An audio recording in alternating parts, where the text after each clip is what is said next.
This is Lips LA. Hey guys, it's Scott Lips and welcome to the show, Lip Service. I am your host. Today is Tuesday, December 17th, and actually, truth be told, the last show I announced was the last show of the season. This is the official last show of the season. Very excited today. Joining us today are the Cold War Kids, an American indie rock band from Long Beach, California. We have Nathan and Maust join us today. Nathan Willett is the vocalist, pianist, and guitarist. And Matt Maust is the bassist, two founding members. I believe the Cold War Kids name comes from Matt's travels through Eastern Europe. The band was formed in 2004 in Fullerton, California. We're going to hear their whole story, how they started, and so many great things about the band. They had a huge hit a few years ago in First that you guys, I'm sure, would have heard of. So coming up in just a moment, Cold War Kids, we are coming to semi-live today from the WeWork Studios here in West Hollywood. And the show is brought to you today by Thursday's Boots, my favorite boots, which we shall get into at the end of the show. So coming up in just a moment, we have Nathan and Matt from the Cold War Kids. You're listening to Lips LA with Scott Lips. Hey guys, welcome to the show. How's it going? Pretty fabulous. We got Nathan, we got Moss, Cold War Kids. I gave you guys a great intro before you got here, so good. I did a lot of the homework, you know. We don't have heavy to lifting. blush now when we're being here. The heavy lifting was already done. You guys have a new album out, which is awesome. It's sort of a trilogy, right, which is great. So I want to get into that. I want to get into the history of the band, how it started, your whole trajectory, which is awesome. So you guys actually met in college, and you're both from LA, right? Or sort of Ontario, Whittier, that whole Orange County area. Tell me how you guys met, how the band started, how you came up with the name. I read the story about how you were walking around Europe, you came up with the name. I think one of the first times me and Nate ever really talked to each other, I said, I want to play in the band that sounds like Blur 13 kind of music. We were at the cafeteria. Cool. We were still students, probably. You met in high school or college? No, College. College, yeah. okay. Yeah. Right. Which was, I guess, It was right. that record wasn't new at the time. No, but it wasn't new. It was but sort of like... We really bonded on that record. Great record. How it was like every song was very different from, it was like an eclectic thing, and we're like, what kind of music is this? I don't know. So you were more a Blur fan than an Oasis fan. There was always that debate going on for years. No, I love them both. Okay. I love Oasis. Yeah. Oasis really holds up, I got to say. Those records are still so great. Those are, we've all agreed our band, we can love both those bands. Yeah, you can. Yeah. There was a debate for years. You had to pick sides, right? But obviously, I was always a huge Oasis fan. But so anyway, you bonded over Blur and many other bands, I think. So influences growing up, it was like XTC with the Smiths. What else did you guys listen to? A lot of Smiths. We listened to a lot of REM, U2, Velvet Underground. But then But then Tom Waits. We got into Tom Waits and Dylan. Everything. Like, cool. Yeah. Yeah. I think we still listen to all the same things, just like, whereas, like, you know, we would listen to the first 6 Dylan records at the start of our band. Now we listen to the newest 6 Dylan records. Yeah. right. Yeah. Not the latest 6 Dylan records. Yeah. We had a very strange, though, like, we met in college. We went to this school called Biola, and it's a strange, it's basically like an extremely conservative Christian college in between LA and Orange County kind of thing, which is very odd for us to, like, basically it's like in going there to already a very small school, we had a very small crew of friends that I think were all kind of like scratching their heads going like, what are we doing here? And also like had a same like kind of taste in music and life perspective, which it's strange because when I went there, I transferred there. I was like 21 and thought like, man, I don't know what I'm doing going here, but there's going to be, I'm not going to find any friends here. And then the friends that I have there are like literally, you know, whatever, 20 years later, and all the same, all of my friends are from that time, that like couple years. And we have a couple friends that didn't know us at the time, and they all say like, you guys, I've never met a crew of people that stays friends like this from college, like that. And I think we bonded on what we hated about our school. Were there a lot of musicians in Fullerton at that time? It seems like not a hotbed of music. I mean, we never totally had our like, we had our tribe of friends that was into all the same art and music and movies and everything, but not other bands necessarily until we started touring. So Yeah. And had you played music prior to meeting? Like, were you in bands first, and then No, this was your yeah. first band you ever formed? I mean, I feel like we we had messed both ar- done yeah. little things. We yeah, messed around, but nothing. Nothing that was like serious. Yeah, we had one friend. I think John Wilkes Kissing Booth was this band that we kind of bought it out. We're still friends with those guys. Cool. Some of them. They were a band that kind of like was playing a lot locally and a little bit of touring, and then they kind of fell apart. But that was one band where I was like, I want to be in a band kind of like that. yeah, Meets Yeah. Blur. that's fun. Yeah. I completely forget about probably how important that was at that time. Yeah, they were for a cool us to- band, yeah. So you start writing music. You guys are obviously into the same kind of stuff. And how quickly did you guys start playing out and recording after you met? Really quick, I think my clock says that I think you started writing music a little bit before, but I think we started writing music in June, July of 2004. And by December of 2004, we had played, I think, 2 or 3 shows. And then you signed to Monarchy Records. It was that quick, or was there more to the story than that, really? That's so funny saying sign. I know. Because Monarchy Records is like this guy that was like 10 years younger with us that had a credit card. So we're like, sure. Yeah, it was His just name a guy with a credit card. Yeah, Right. but a hell of a nice guy. Yeah. He's a huge guy, Scott. I liked him a lot. But yeah, I mean, I think 2005 we put our first EP out, Mulberry Street, and then that same year put out 2 more EPs, kind of foreshadowing what we're doing now with 3-volume. Yeah, the record that just came out. Yeah. It's kind of come full circle. And at some point you meet Josh Deutsch, I imagine, in your travels and signed to Downtown Records, right? Yeah, So how did yeah, that all yeah. come about? Because obviously that was sort of a big stepping stone from the guy with the credit We card. got taken out to dinners by so Oh my many God. people. I mean, Josh Deutsch was not one of the first. He was. It's all a blur. Someday But- when we write the Kohler Kids book, I mean, I think the idea of basically like being courted by labels and like sort of saying yes to all of that Yeah. is a very. I mean, this was 2014. 2005? I'm sorry, 2006, 2005, 2006. 2005. I'm gonna over 10 years. Wrong. We were in this little bubble where we were being treated like we were gonna be the biggest deal in the world, and people were taking us to very nice dinners and But we were living 4 of us and practicing in a room this big. which is like not the rarest thing, but Yeah. just in that time when like everything that I think mattered in musically that was happening, sort of like Brooklyn indie, like I don't know, like TV on the radio, dirty projectors, like that type of like indie label, indie band, and the idea that it just seemed very 90s, or almost like very like, you guys are gonna make $1 zillion, and so we're gonna treat you like, like, and we were still. I don't think we believed any of that. We just wanted to write songs and play shows for 200 capacity. That was like headlining the Troubadour was like a dream come true at that time. By the way, you had that indie scene, but then you had the Smash Mouth Limp Bizkit scene that we don't really want to talk about. Well, But that was kind of done though. right, that was that was kind of sort done. I'm trying to think of like what Coldplay and Yeah. there's still a lot of huge records, but not, I don't know, like alternative. What was happening at we that saw. time? I mean, we all. White Stripes and Strokes But and we- all that Yeah. stuff was just hitting, and so Yeah. we thought of ourselves very much like in that. We liked the Walkman a lot. Lane. We thought the Walkman were like We thought the coolest band. the Walkman was way bigger than we ever thought we would be. And I actually remember, I was thinking about this the other day. I remember being at Mulberry Street apartment, and our manager, Brett, who went to school with us and is our buddy, but he had interned for Interscope, I think.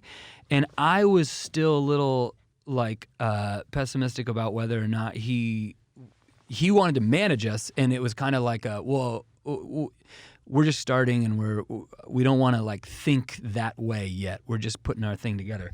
And I remember us talking about the Walkman, and he said something like, "Oh yeah, the Walkman. They only sold 10,000 records of their first record or something like that. Right. And I remember the like intense feeling of anger that I had, not at the idea of talking about a band in terms of their sales as though that was, an indication of their worth or something. I just remember being like, no, dude, that's not the point. That's not what it's about.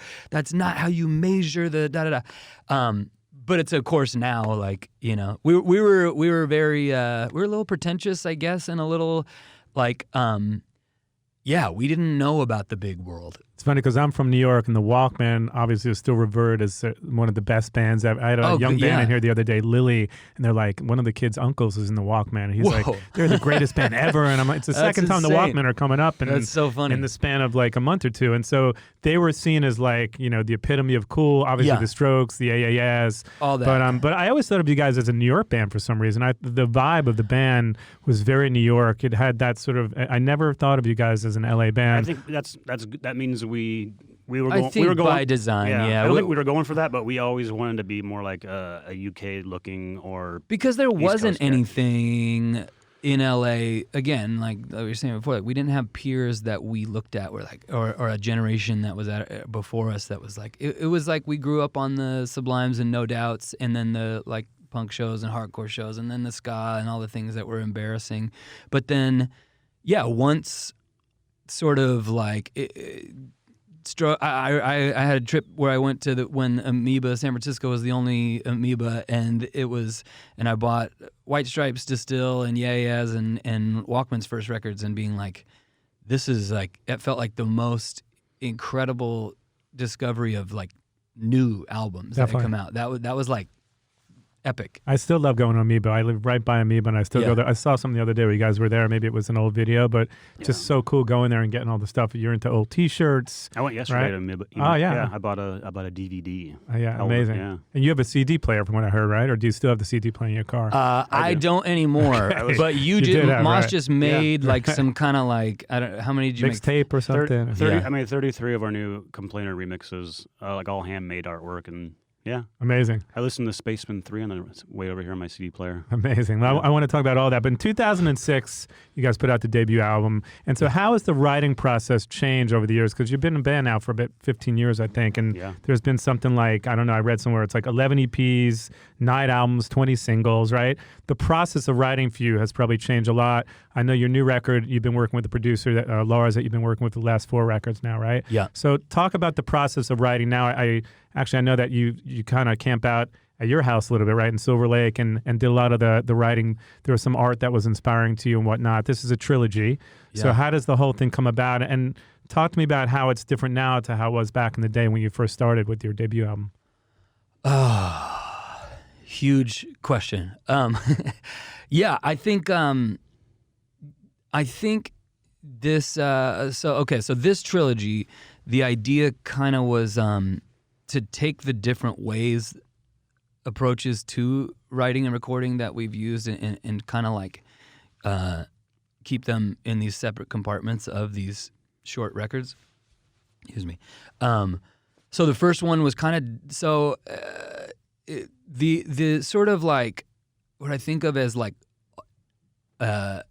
all band together in a room, just hammering it out. Right. Finding stuff that way. That was definitely, how we started and how we did everything. So for Robbers and Cowards, it was like that. What you guys were in a room, you're writing the songs. It was like just sort of a live feel. Yeah. As to now, there's like Electric Guest. A couple of the guys are on this album, and there's a sort of a different process in how you're doing things now, right? Yeah. And then the second of New Age Norms 2, we did with the producer Sean Everett, and that was a much more like kind of the old school approach of all of us together and sort of just like freewheeling, like running with whatever works and like letting every idea like kind of take shape so those two ways of working, like, I mean, I guess it's weird because I think there's so many ways to approach record making, and I think at a certain point, I mean, like even Robbers and Cowards, there's a song, Sermons versus the Gospel, that I took my little laptop and just did like a live garage band thing in this garage that we were living in at the time, and just did like a one take recording of that, and then that ended up that on the record, and then we've sort of, I don't know, I don't really understand it, I guess. I think there's no sort rhyme of, or reason. It's yeah, just there's but there is. It's just I don't know how to explain it. It's just kind of what feels right, and I think the I guess the tough thing for as the band evolves and I have the role of kind of like trying to do embrace everyone's talents and work everything in, and then also have those moments where the songs that just like sort of I want to have a more my vision and to try to kind of like just do all of that, like say yes to everything, is kind of like my goal, and to do that also, like I just want to put music out all the time. Like I don't want to just have a record that you spend a year and a half touring and then a year home and then a year making the next one, and like seeing bands do that and how much like that I think actually stifles creativity, and also is like you have everything about your band is riding on that record and that moment. And back to the start for us, when we like creativity is such a fickle thing that to like so much of what makes it work is how you set yourself up, and No question. so we've set ourselves up in situations, recording that that just didn't, no lightning was striking, you know, and like in every way, like. Are there certain records for you that don't resonate anymore when you listen back on them? Yeah. I mean, for me, it's so funny. I mean, the third record we did, Mine Is Yours, we did with Jakir King, we did in Nashville, and it was the most expensive, the longest process. We were, living in a house together. We were like, it was the most sort of maybe like traditional approach to, or maybe old school, I don't know, like the most kind of all in and expensive and all, and I'm very proud of it in one sense, but it was the most taxing, for just, I think on relationships, on the creative approach, the like what it takes out of you, and it's still, I realize I never want to do it that way again. You're also spending all this money, and so you have all this pressure to come up with the best songs ever, and sometimes it doesn't happen like that, right? Right. Because you got your whole life to write your first album, and then 6 months to write your second one, right? I mean, it's nothing original. All the cliches are true. Yeah. You get to that point, and in theory, it's just like, no, we could do this, but there's a wall that you can't break through. You can't hit that stride where it feels really natural and fun. And there's 100 reasons. We've been touring for many years, and then there's also the flip side of that. I like to try to like get out of our own way, because I know there's so many people that actually love that record, specifically discovered our band during that time where I felt the most unsure of what we were doing. And so that's a strange thing, because to know that in some ways everything you do, that even if it is really hard, you go through the process and you release it to the world, and maybe I'm not going to go back and listen to that record. Maybe I will in 5 years and feel totally different about it. But the fact that speaks to people also makes me know, like, just keep going. Just keep doing what we're doing. And even if there are, like, there's always going to be those awkward phases and those ones where I don't like, my feeling about the thing and the thing itself are very different. And like, I don't know. I mean, I could go forever on that, but it's, so why we work the way we do, I don't know. It really is a feeling. It's like a feeling that sometimes you stretch into an uncomfortable place. That record was that. But then also allowing for discomfort. Like I think on the flip side, like the way that we made LA Divine was a much more like kind of Lars and I in the studio writing. And that was like, I think I really needed that to work that way and to have a different perspective, right? Yeah, have a little bit like sort of less full band chaos and waiting for that spark, and more like, focused and simple, and that was very good. But at the same time, like you don't stay in that place. We go back and forth between needing. Whereas I think now, ideally, I'd like to be in a place moving forward, even after this 3-volume New Age Norms, is like just writing in different ways with the band, with the 5 of us all adding, different, having a space where it's not just like sort of all 5 of us or me and a producer, but like, different contributions coming in and out, finding new ways to work, finding new people to bring in. Like that's kind of that collaborative like juice is definitely the thing that. Because this is your 4th album working with Lars, right? Yeah. So obviously it's working pretty well. But then you work with another producer for the second of the trilogy, and the third one too, or no? Yeah. So the second one, Sean Everett, he did like Alabama Shake's record Sound and Color. To me is like that's probably my favorite of the last 10 years. And then he just did the newer Brittany Howard record, and he's just a special guy. Like he's done so much stuff, but he's definitely like an artist producer, the kind of person that you get with that just wants, like, he's kind of a little bit almost invisible. He wants us to, like, there's so many. This is, again, the great thing about doing this for so many years, that you'd think like a producer is one thing, but it's really the whole, like, it's really everything. What they bring to the table. The whole range of, like. No question. There are people that you work with that are the opposite of other people you work. There are people that are great engineers and don't have great. It's just that it's also just vibe is the $1 million thing that you cannot manufacture. Definitely. And like I think some of my favorite music we've ever made is going to be on this second volume that we made with Sean. And I think there's just infinite factors as to why, when the 5 of us all walk in there to record for a few weeks, that the mood and the vibe and the energy that we all have is so good. And some of it's because we just haven't done it for a long time in that approach. So this second record will come out early next year? Yeah. And then the third one will come out at the end of next year, more or less? Exactly, yeah. Cool. That's great. And take me back to the first record for a moment, because there's some songs in there that I'm obsessed with. It's all right.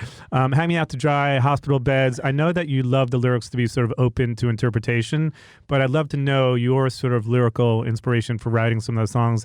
And then I want to jump to those songs and play those songs in a moment. But just talk to me about, if you could, a couple of those songs and sort of where, if there's any stories behind those songs, how you came to write them. Such great songs. Yeah. We were living in this house in Whittier at the time. We were all kind of like you and Matt. Yeah, and our manager Brett and another friend of ours. But it was like a little kind of a party house, and we had our like rehearsal space below us, and it was just like a clubhouse. A good like. Did you have money then, or were you guys kind of okay? So were you working regular day jobs? Or? I was substitute teaching. I had a lot of other odd jobs. Maust was working for I was working on a clothing line, like doing graphics for a clothing line. Cool. And I was going to say something. Oh, the room that he talks about that we rehearsed in, someone just posted our first video we ever did. Hair Down video is in that room. Oh, amazing. And that's the only thing I think that really exists of that room on video, so that's a fun nugget. Well, I, like you, Matt, love vintage T-shirts. So was that where your love of T-shirts came from? I've liked T-shirts since I was a little kid, but I've always collected them. But then I designed T-shirts for this clothing line for a couple of years, and that was the job that I had one foot in doing that, and then one foot in the band, and then. And you were teaching, so. Yeah.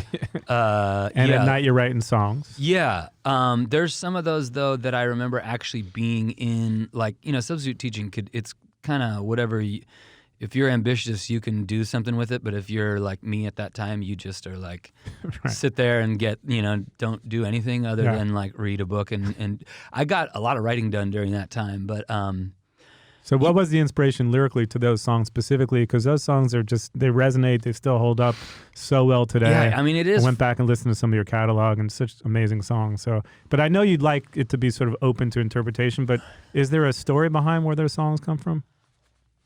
Yeah, I mean, not one story, and each song is its own thing. Yeah. We Used to Vacation is the song that is the first song on the record, and that we probably basically play every night that we play for the most part. I mean, that one, in ways, it's funny because,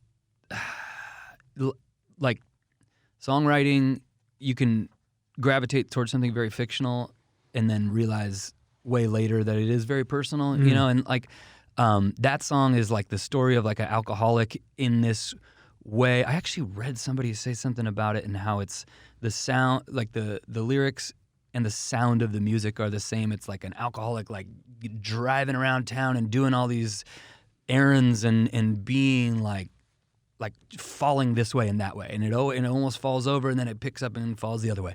And I was like, God, that is so right. That's what it feels like. And so, but my dad's dad was an alcoholic, and hearing him tell like very little but stories about him and then kind of putting it in like a downtown LA scene was definitely some of, I think, what led me there. And then I was reading a lot of David Foster Wallace at that time in the book Infinite Jest. There's so much about addiction, and that definitely made its way, I think, in a lot of the record. And Hospital Beds. Hospital Beds. Yeah. There's a Hemingway book that I was reading that is what's it called? That is one of the big ones that Hospital Beds, and like just kind of like the idea of two people sitting in a hospital bed and talking and kind of having nothing to lose, nothing to gain, and just connecting and over stuff that is, I mean, we were always walking this line between like having all these like kind of post-punky influences, and then a lot of influences that we joke even now are like, this is the time where like Mumford & Sons, Lumineers, all these bands, like kind of suspender, pork pie hat types of bands that were very old-timey Americana. Yeah. I think we had a lot of those things in the songs that we were treading lightly on. We didn't want to be too old-timey, but there's a lot of old-timey things in those songs. Well, there's piano, there's a lot of orchestration. Right. You had a different sound. Saloon-y It's like we liked music from Big Pink on the band and basement tape song thing, but we didn't want to look like it. Yeah. Like looking like it just seems like you're wearing a costume. Yeah. Right. And you got to go to Knott's Berry Farm and all that stuff. And Right. It's panned for gold and stuff. We didn't want to have that vibe. Yeah. You don't want to pan for gold. We didn't want to pan for gold. We like to poke fun at heritage things. Yeah. It's a slippery slope to steampunk. It is. I like it to is. think. That's Yeah. funny. And then at the same time, when you're on tour and you walk by a restaurant that has those nice little heritage bulbs and a nice, Yeah. You're always like, yeah, that's the one. Edison That's going to be bulbs the are good nice. restaurant. Yeah, Edison bulbs are nice, but it's a slippery slope. It is. So yeah, let's jump to a Hospital Beds, one of my favorite tracks, and we'll be right back in 1 second with the Cold War Kids. You're listening to Lips LA with Scott Lips. We are back with Matt and Nathan. We just listened to Hospital Beds, one of my favorite tracks for you guys. I want to talk a little bit about your side project, French Style Furs. So when did that come about? Have you guys put out a bunch of music for it? That came about, I think, late 2013, early 2014-ish, maybe. We were in New York a lot, and we were close friends with this band, We Barbarians. Cool. I don't know if you heard that band. Heard of them, yeah. Dave Kwan, our guitar player now, used to be the singer of that band. But we were in New York a lot, and the drummer of that band, our good friend Nate Workentine, that's helped with a lot of artwork for our band too over the years. We, rather than just go drink at the bar on our nights off, we went to their studio in Brooklyn and started writing a bunch of just instrumental tracks. And I think we did like 3 or 4 like in one night. And we realized, me and him were like, we need someone that can actually sing on this. And he was down at the bar with his brother, so he came, and I think you did vocals for 4 songs that night or 3, something like that. You're like, wait a minute, I know a singer. It was a very like improvisation record. We just kind of started throwing paint on the wall, and then, but you didn't have any lyrics, Right. and but you were obsessed with this Thomas Merton poetry book, and I think one of us were like, Nate or me, or said, just start singing that stuff. Yeah. And it worked. Yeah. And then we had to get cleared with the Thomas Merton people. Yeah. And they cleared it. And So is that a band that you're actively putting music out like a lot, and because you have to French squeeze it in? Chauffeurs? Yeah, you got to squeeze it in between all the year. You have 3 albums coming out with your own band too, right? So Yeah. there's a lot of stuff going on with you guys. I know you like to stay busy. we Yeah. have, we have stuff that we've worked on, but we haven't put anything out since that first record. So that's it. So will Yeah. there be another record coming out with? Maybe. I think Who so. knows? You know, it really Maybe. was a time where, like, I think the touring for I don't know, maybe we've been touring for 5 years at that point or something, but it's very, you know, you're sort of on the hamster wheel of touring the record, and We need to do something that was just like for no reason at all other than to have fun. Yeah. yeah, And that really, in a lot of ways, fueled the second. I mean, we did that almost right in the middle of Cold War Kid's career. Yeah. If you look at the dates, and I think in a lot of ways it like expanded our minds on how to songwrite and come in and do things with different people at different times, and just be less precious about things, be more precious about things, and kind of just rethink what we're doing, but in a fun way. Because sometimes you can kind of overthink it, right? Like the Happy Accident, like first was kind of like a happy accident. It was supposed to be a B-side. It wasn't supposed to be on the record. Before you know it, it's the biggest song of your career, right? Yeah. Because it's kind of a great story. You put that song on the record after the record was complete, right? Yes, yeah. And never, intending that to be obviously your biggest song ever, right? And also I read somewhere that record actually it's like a record. It's like the second most played song on alternative radio or something like that. It's the first most played. Yeah, we now it's the first. literally Before when I just heard it. found out the statistic that it's of the last 10 years the most played song on alternative radio. Which is pretty incredible. It's crazy. Congrats. I It's mean, amazing. thank you. And it was, but it was a happy accident, Totally, right? yeah, the way it came yeah. about. So talk to me about that for a minute, because Our the record was done, It right? was done. We had a demo of it, and it was very much. We already had 2 singles out for that record. We had one single. I mean, this is very much the style of how Of the things band. have gone for us, where like I always think of it like the opposite of this sort of loose style is like I always think of it like how like OK Computer. I feel like that's a record that took like years to make and is a masterpiece, and you can't like it's so realized and focused and perfect, and you got to tour it for 2 years and then go a totally different direction. Like that's the opposite of Cold War Kids. Like, our way has always been like there's a thing that we are doing that is not always clear to me, and we have to chase it. We have to find it, and like so. But back to the French Chauffeurs, and then I'll connect it to first is like that experience was so important because I think it felt it's like, look, Maust and I have been touring this band for years. I think there's almost like it's that suspending your disbelief thing by being like, hey, let's go do these jams, and then like I don't know, maybe Willett will sing. It's almost like you have to forget that you are sort of this professional musician and that you are doing this one singular thing for so long. The way I viewed it was I really viewed it like I was like cheating on my band. Right. Like, Exactly. Because I didn't tell him I didn't tell anyone.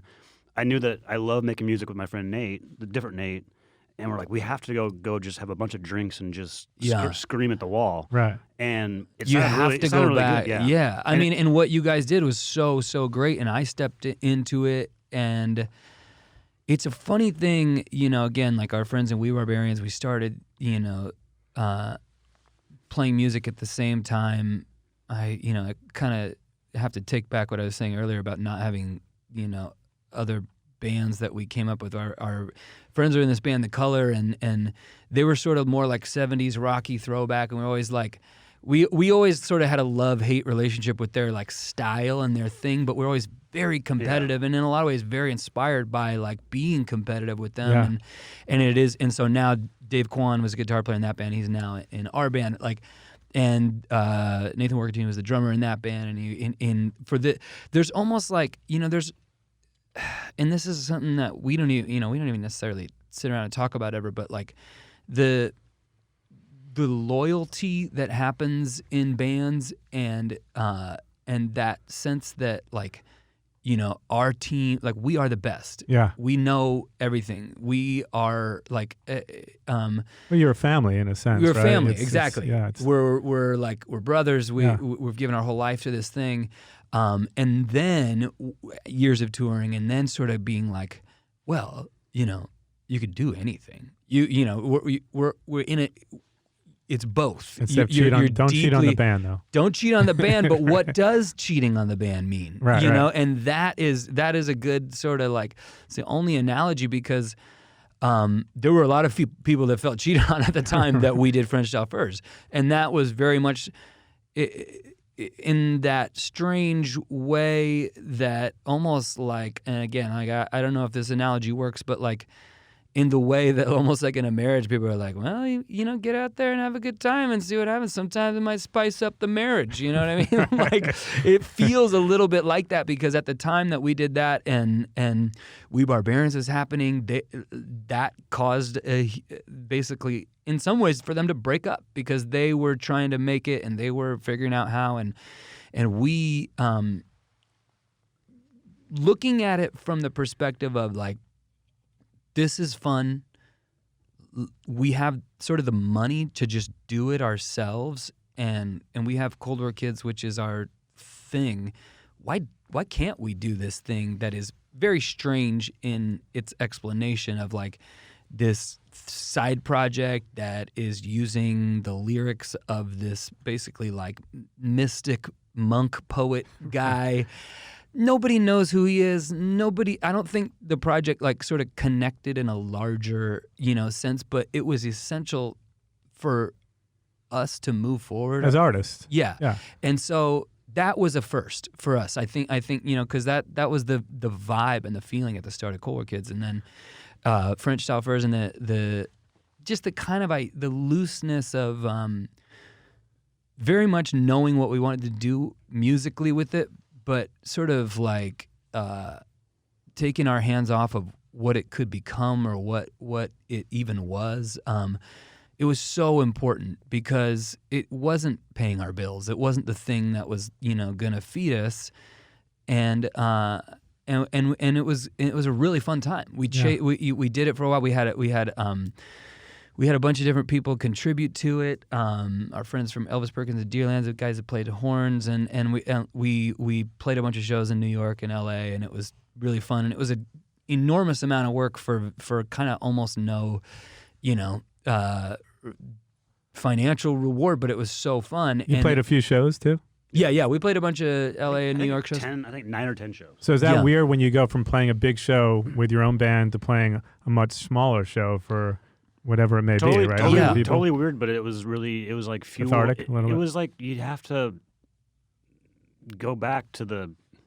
I'm a visual artist, and if I don't approach almost anything I do like I did when I was a kid, it's not fun. Right. And It so has to be fun. It's kind of similar to that. It's like we have to like we were playing bigger shows as Cold War Kids, but it's something really raw and fun playing with 9-10 people on stage with horns and like yeah, it was you had to do it. And you talk about your camaraderie with We Are Barbarians and some of these other bands. Do you feel like there is sort of a friendship between a lot of bands now, and there is a music scene where bands sort of, when I was growing up in bands, there was definitely a scene where all the bands were competitive in a sense, but we're also kind of like helping each other and whatnot. And then I feel like, fast forward to 2020, there's not as much of a music scene as there was like in the early 90s, late 80s in LA. So do you feel like there's a scene amongst you and your peers where you guys really help each other and you feel this kinship with a lot of the bands you guys are friends with? It sounds like it. Yeah. I mean, there's some. It's hard because we're just gone so much. And I think like, I think the scene exists online now. Yeah. I don't, Right. I think that, and I don't go online very much, so I probably don't. I'm not aware of that, but Yeah. but I'm sure it exists. It does, for sure. Talk to me Yeah. about some career highlights. Coachella, obviously, Lollapalooza, certain shows that stick out in your mind for like some of the highlights that you're like, man, this is like going to live with me forever. And, my I favorite think- show we played. Yeah, I think for me, the first time we played Glastonbury was like Amazing, yeah. unreal. I think it was like Was it raining? Was it muddy? it was it was really muddy. It was Okay. it was either second to main stage or main stage. It was like 3 PM or something, and I've never seen that many people before in my life. Amazing. So that's one for me. yeah. Would that be the same for you or Coachella? Yeah, would you say? probably. I mean, that was truly like again, like I feel like 15 years into this, and like I don't know, being I think this time, this sort of era of right now, Cold War Kids, the first time I probably have actually understand what it means to like be more present in it, and like rather than like looking to the next thing, and going like, oh my God, it's getting bigger, and let's look to the next thing. And so moments like that Glastonbury moment was, I mean, truly like otherworldly, out of body experience. Like in hindsight, yeah. like I mean, how many people were there? 120,000 people. 120. Or, Yeah, that's what Steve. it was and then- stupid. There was an ocean of people. A few weeks ago, I googled that, and it's on. The performance is on YouTube, Oh, wow. and it's a joke. It's just dumb. You can't. I mean, see the end of the people. And how loose it was for us. I mean, so loose. I mean, we Meaning which you didn't really rehearse before? or no, you no. just- Like, just I the mean, we performance were. was- we were on in-ears back then. We've only just been on like in-ears for like well, there was 5 a moment yeah. where our old guitar player Johnny. I mean, this is a time we're always playing vintage gear and stuff is always breaking. But when you're suddenly in front of 120,000 people, his amp broke, and my God. I remember being like, I don't think he had a backup amp, and I remember looking at him, and being like, what do we do? Do we get a new amp, or do you want to wait? And then him being like, I don't know, and just being like, And panic sets in when you're in front of that panic, many people. absolute panic Absolute for me. panic, So, I mean, you can't chit chat. You like the banter for 120. You know what I mean? It's like, and this is all still pretty new for us. So, I mean, so so whatever happened, I don't even remember whether they swapped the amp or, but the tension and the angst and walking off stage, and like I blew up at him, and we kind of got in this big fight about like, motherfucker, you need to tell me, you need to know we can't, I can't just sit there like an idiot and wait. But like, there's nothing we could have done different. It was just those moments where it's just, there's so, I mean, it's terrifying. Probably made it your best show, by the way. Because It probably was. I mean, it was great. It was really fun. It was very very insane energy, but also like, there's nothing that can prepare you for that. I think another one that makes me think like very milestone was we didn't know that we were going. I think it was 2006. We didn't know within like 24 hours or whatever that we were going to go to South by Southwest. And I think we went to South by Southwest with like a day notice. We drove out there, played 6 or 7 shows in 2 days. Every single show was like an unofficial. It was like a party. Yeah. That wasn't part of the. That's actual what it kind of festival. is, right? Yeah. Yeah, and I remember when we left, we had gotten so many things like sorted. Yeah. Like A manager or a biz- label. Or, yeah, like all the lawyer stuff, the Yeah. label stuff, the booking agent stuff. Everything was like,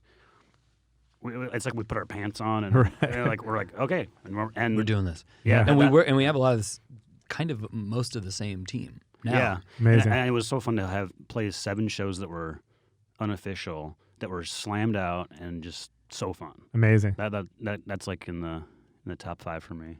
That's funny because I don't know if you guys know, I played drums with Courtney Love, and we're not really a jam band, but one time I got up to play with her, and we like hopped on someone else's equipment, and the guy had on in-ears, and I didn't know that he had on in-ears, and the monitors weren't on. And we start playing, and I'm like, I can't hear anything. What's going on? So I'm like, oh, fuck, this guy must have been wearing like in-ears. I'm like, nobody told me. And the guy didn't like tell me. So I literally played like half a song, and I'm like, I can't hear. This is not, I can't hear. I don't even know what's going on.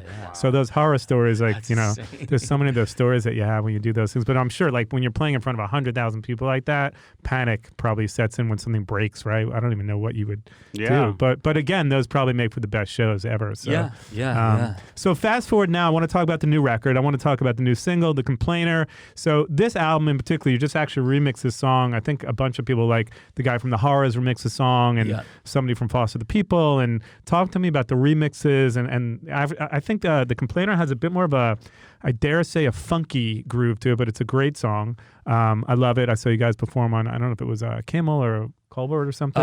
We did Colbert. We did Ellen. Same song. It was great.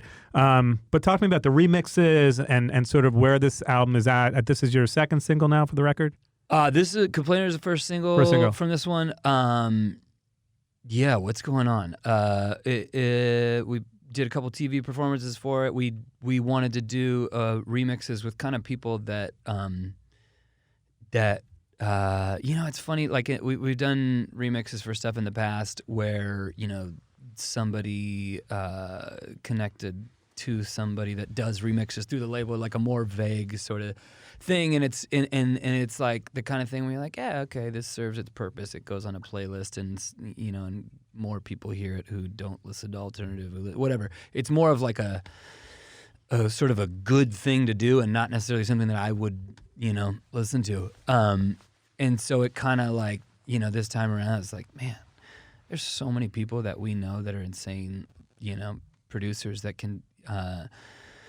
That we just need to reach out, and we need to do these things ourselves, and so the remixes, bunch of great remixes that we got for Complainer that are more like kind of more dancey, but more like just cool, really cool. The Isom did one that's kind of more like cowbell 70s, like I don't know. Who from The Horrors remixed it? Tom. Okay.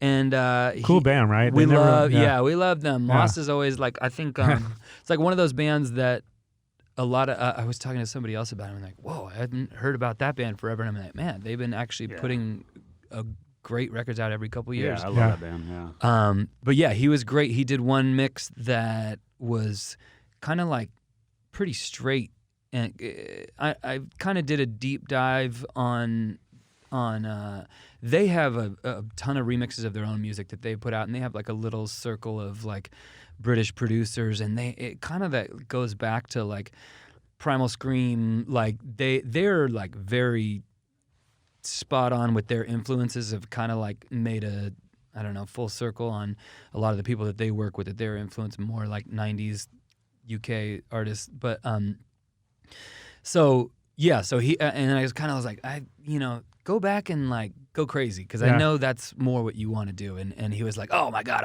I wanted to, but I did a more straight one. And so he came back with one that was like more, more like he called it like acid bath remix, I think. So, but you have a favorite one out of the remixes?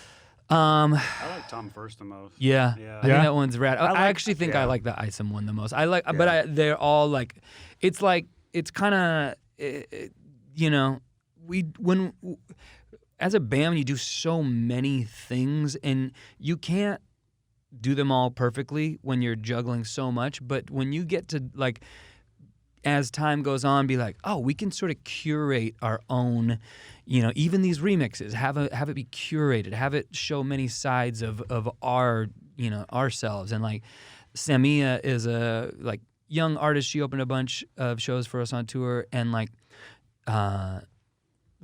that one is almost less of a remix, more like she re-recorded. Like Lars did a recording of like a nylon string guitar, and she sang this thing into her phone that's like almost more Leonard Cohen, really morose, quiet version that she did. So it's like, having a range that actually like reflects our taste more in doing it within a remix kind of EP. It's like, I listened to Why the not? stems. The stems were online. You kind of played a demo on one of these podcasts you did, and I Oh, listened yeah, to sort yeah. of, it was Electric Guest and how how the song came about. It was super interesting listening to the progression of the song and how it started up until now, and just hearing the initial drum beats and you on bass. Were you on bass initially, or? Yeah. Yeah, and just hearing the way the song progresses, really cool.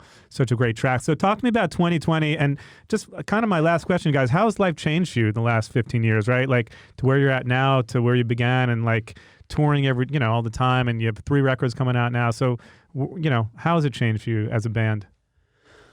I know it's a loaded question, but it's a great question because Yeah, ultimately totally. I No, think it's life a great has to be question. different now, Well, right? it's a funny- Absolutely. I think, I feel like me and him, we're the original guys in this band. Yeah. And I feel like, Because you've changed members a few Yeah. times, right? I feel like your life's probably changed so many, because these kids and stuff, I don't feel any different, really. Like, I know that I probably am very different than 15 years ago, Yeah. but I don't feel that different. You feel everything's the same. And for you. that scares me sometimes. Yeah. But it's also comforting, but it also scares me. But I think we're very extreme different type guys in this band, but it also makes sense that why our band's such a mystery, I think. Yeah. Yeah. Are there things that you haven't tackled yet that you still want to do? Is there like a genre? Is there a sort of something that you feel like you need to? I'm really excited about this next record because I know that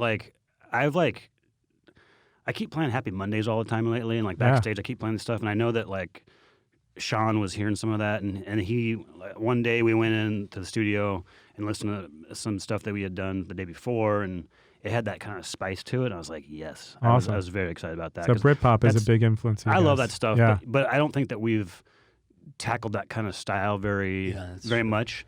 And so like that Happy Monday is kind of like dance stuff. 80s Pill. I love Manchester, Public Image 90s, Limited yeah. and Happy Mondays, all that stuff.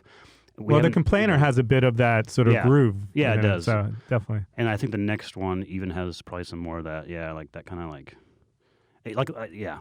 the Horror's new record has that, and I love that kind of whatever you call that. It's kind of baggy, kind of. Yeah, dancey, kind of Yeah. acid rock, I guess. Yeah.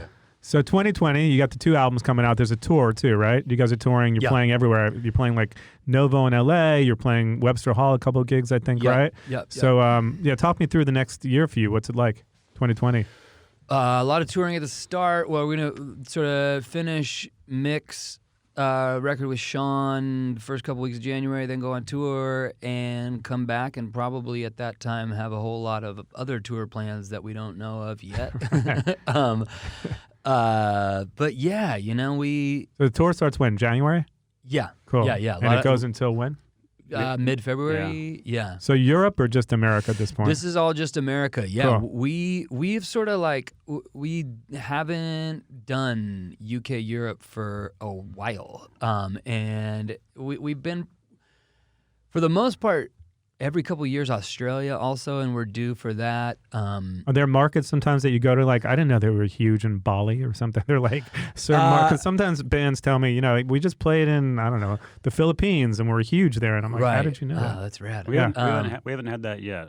I'd like to go back to Europe. We used to spend almost the same amount of time in Europe than we did the States back the first 5 years. Yeah, I could see Europe really taking what you guys do for sure. So at Cold War Kids, follow the Instagram, right? And check out the tour coming up January. I want to jump to The Complainer, an amazing new track. Hey guys, this was a pleasure. Thanks for coming in. I really appreciate it. Thank you so much for having us. Check out all the remixes. Yeah. Go check out records 2 and 3. Yeah. Do we have? What are the names of the just? New Age Norms, Okay. 1, 2, and 3. New Age 1, 2, and Norms 3, 1 is okay. out now. 2 will be out early next year. Buy tickets. Go see the band on tour coming up. Hell yeah. All right, guys. Thanks. I really appreciate you stopping by and check out the new records. Thank you. Thanks, guys. Yeah. You're listening to Lips LA with Scott Lips.